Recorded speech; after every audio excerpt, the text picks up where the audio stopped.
नमस्कार। आज हम एक ऐसे विचार पर बात कर रहे हैं जो शायद सुनने में थोड़ा अजीब लगे, शायद चौंकाने वाला भी हो। विचार ये है, हम कभी उस वजह से परेशान नहीं होते जो हम सोचते हैं।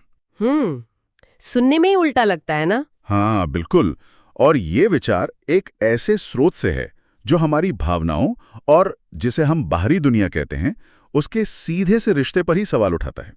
आमतौर पर तो हम यही मानते ना कि बाहर कुछ हुआ और बस हम परेशान हो गए। हाँ, कारण और प्रभाव वाला सीधा संबंध। एग्जैक्टली। लेकिन ये स्रोत कहता है शायद शायद मामला थोड़ा अलग है। तो आज की हमारी ये जो गहन चर्चा है, इसका मकसद यही है कि इस नजरिए को जरा कुरेद कर देखें। कैसे हमारी अंदर की दुनिया, मतलब हमारे विचार, हमारी फीलिंग्स, हमारे बाहरी अनुभव कुछ शेप दे सकती है, बना सकती है। क्या ये वाकई मुमकिन है कि हमारी जो तकलीफ है, जो परेशानी है, उसका असली सोर्स, असली जड़ बाहर नहीं, हमारे अपने अंदर हो? ये एक बड़ा सवाल है। हाँ, क्योंकि देखिए पारंपरिक सोच तो यही कहती है ना कि बाहरी घटनाएं, दूसरे लोग, हालात, ये सब तय करते हैं कि हम खुश हैं या दुखी। किसी ने तारीफ कर दी, हम खुश। किसी ने कुछ कह दिया, हम परेशान। बिल्कुल। नौकरी चली गई तो दुख, प्रमोशन मिला तो खुशी। हाँ। मतलब इस सोच के हिसाब से हम तो बस बाहरी दुनिया के एक तरह से शिकार हैं, उसके रहमो करम पर।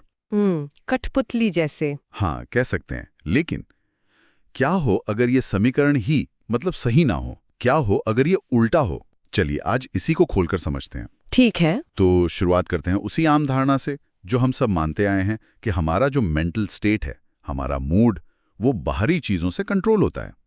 कौन क्या कह रहा है, हमारे आसपास क्या घट रहा है, वगैरह।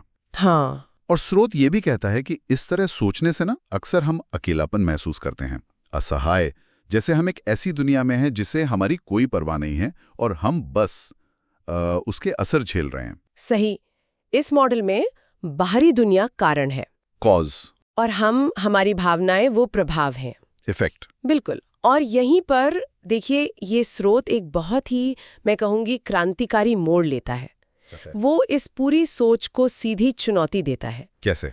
वो ये सवाल उठाता है कि क्या ऐसा हो सकता है कि कहानी बिल्कुल उल्टी हो?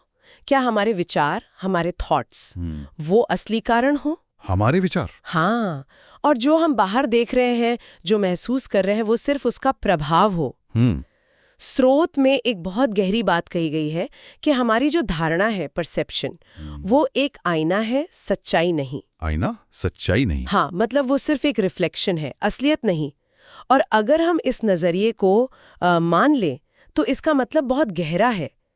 इसका मतलब है कि हम दुनिया को या दूसरों को अपनी परेशानियों के लिए दोष देना शायद बंद कर सकते हैं। ओह, तो जिम्मेदारी वापस हमारे पास आ जाती है। बिल्कुल, जिम्मेदारी और शायद शक्ति भी। ये सुनने में तो बहुत पावरफुल लग रहा है, लेकिन थोड़ा मुश्किल भी। मतलब अगर बाहर वाकई कुछ बुरा हो रहा है, कोई मुश्किल हालात हैं, तो क्या हम उसे अनदेखा कर दें? स्रोत इसे कैसे समझाता है? अच्छा सवाल है। देखिए, स्रोत ये नहीं कह रहा कि बाहरी दुनिया में घटनाएं नहीं होती या हमें आंखें बंद कर लेनी चाहिए।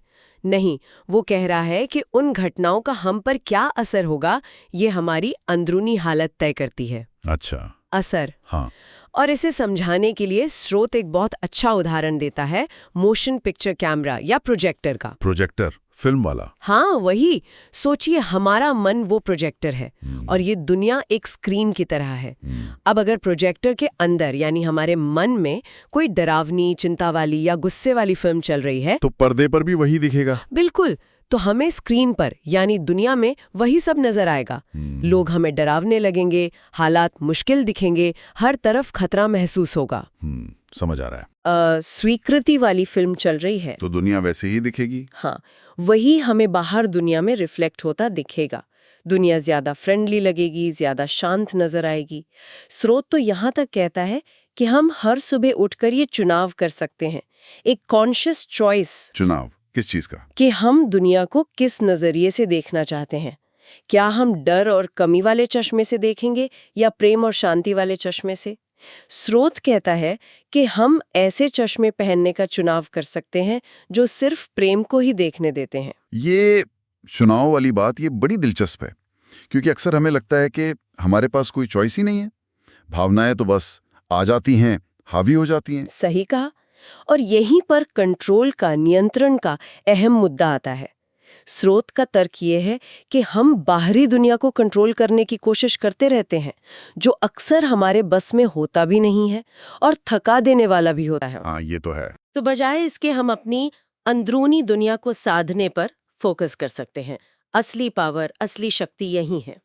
अंदरूनी दुनिया मतलब? हमारे विचार। हाँ। हम ये चुन सकते हैं कि हम अपने मन में किस तरह के विचारों को जगह देना चाहते हैं, किन विचारों को पोसना चाहते हैं। यहीं से स्रोत कहता है असली बदलाव शुरू होता है। अच्छा। मन की शांति अंदर से शुरू होती है।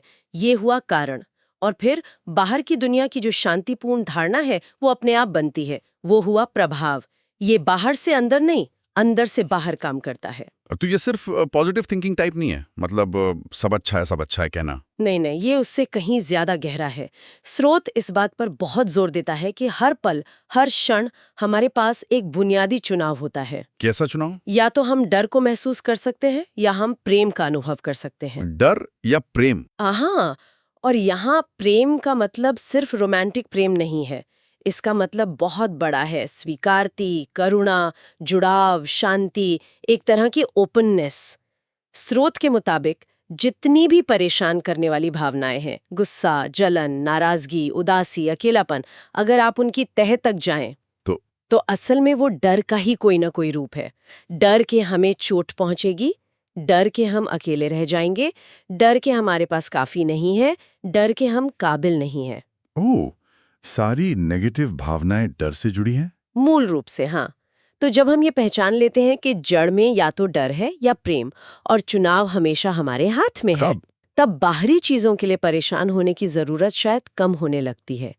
शक्ति उस बाहरी घटना में नहीं रहती, वो हमारे चुनाव में आ जाती है। ये विचार के सभी नेगेटिव भावनाएं डर का ही रूप है, ये अपने आप में एक बहुत बड़ी इंसाइट है। लेकिन इसे असल जिंदगी में उतारना कितना प्रैक्टिकल है, खासकर तब जब कोई वाकई मुश्किल हालात से गुजर रहा हो। मान लीजिए कोई शारीरिक तकलीफ है। बिल्कुल वाजिब सवाल है, और यहीं पर देखिए ये मामला वाकई दिलचस्प हो जाता है। हाँ। क्योंकि स्रोत सिर्फ फिलॉसफी नहीं बता रहा, वो लेखक का एक बहुत ही निजी, कई साल लंबा और कहना चाहिए गंभीर अनुभव साझा करता है। अच्छा। हाँ, एक पुराना, लगभग अपंग कर देने वाला पीठ दर्द। और ये कहानी इस पूरे विचार को सिर्फ थ्योरी से निकालकर असल जिंदगी की जमीन पर ले आती है। हाँ, इस कहानी पर थोड़ा और बात करते हैं, ये शायद इस आइडिया को समझने में बहुत मदद करेगी। तो लेखक को पीठ में दर्द था। हाँ, सालों से। और वो इसी सोच के साथ जी रहा था कि वो अपने पीठ दर्द की वजह से परेशान है, दुखी है। दर्द की वजह से परेशान, ये तो स्वाभाविक लगता है। हाँ, बिल्कुल स्वाभाविक। दर्द इतना ज्यादा था कि वो अपनी पसंदीदा चीजें जैसे टेनिस खेलना, बागवानी करना, ये सब नहीं कर पाता था, और इस वजह से उसे बहुत फ्रस्ट्रेशन होती थी। उसने डॉक्टरों को दिखाया। उन्होंने कहा कि ये एक फिजिकल प्रॉब्लम है, डिजेनरेटिव डिस्क, और उन्होंने सर्जरी की सलाह भी दी। ओह, लेकिन लेखक ने सर्जरी नहीं करवाई। वो सालों तक दर्द के साथ जीता रहा, यही मानते हुए कि दर्द ही उसकी सारी परेशानी की जड़ है। कारण दर्द, प्रभाव उसकी परेशानी। ये वही पारंपरिक सोच हुई। बिल्कुल। बाहरी चीज दर्द कारण है, अंदर की हालत परेशानी प्रभाव है। लेकिन फिर एक टर्निंग पॉइंट आया। स्रोत बताता है कि एक दिन लेखक को जैसे अंदर से एक आवाज आई, या एक बहुत गहरा एहसास। कैसा एहसास?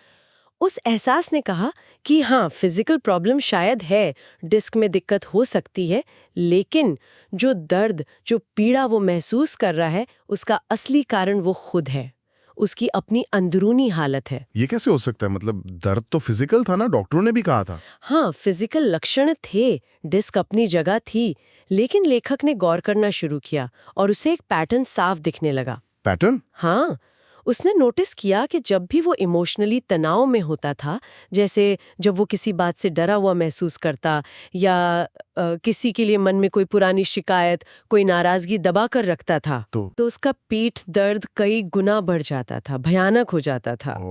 और जब वो शांत होता था, स्वीकार करने की स्थिति में होता था, तब दर्द काफी कम महसूस होता था, भले ही डिस्क की हालत वही थी। ये तो जबरदस्त कनेक्शन है। हाँ, ये उसके लिए एक बहुत बड़ा आहा मोमेंट था। उसे समझ आया, मैं उस वजह से परेशान नहीं था जो मैंने सोचा था। असली जड़ वो डिस्क नहीं थी जिसे डॉक्टर ठीक करना चाह रहे थे।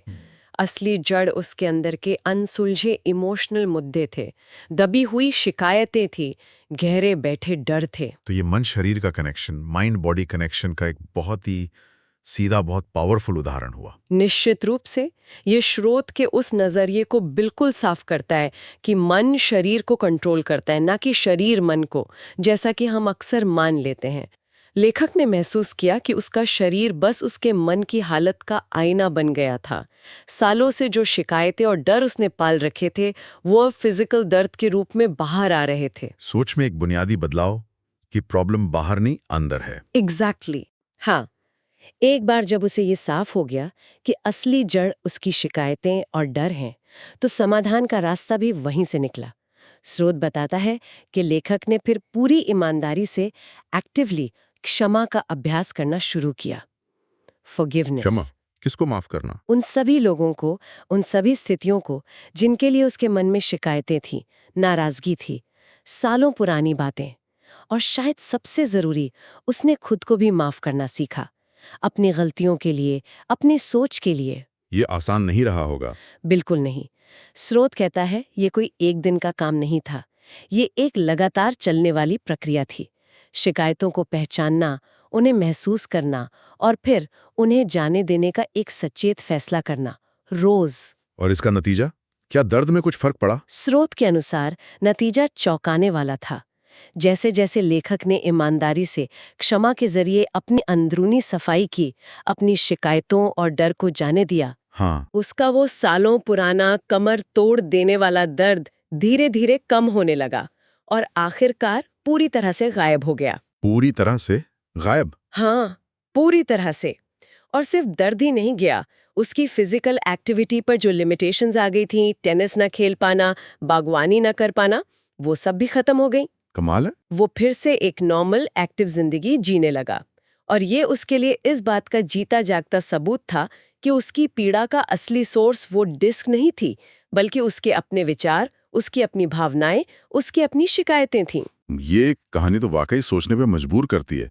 इसका मतलब है कि हमारा जो अंदरूनी भावनात्मक बोझ है, उसका असर हमारे शरीर पर, हमारी फिजिकल हेल्थ पर भी पड़ सकता है।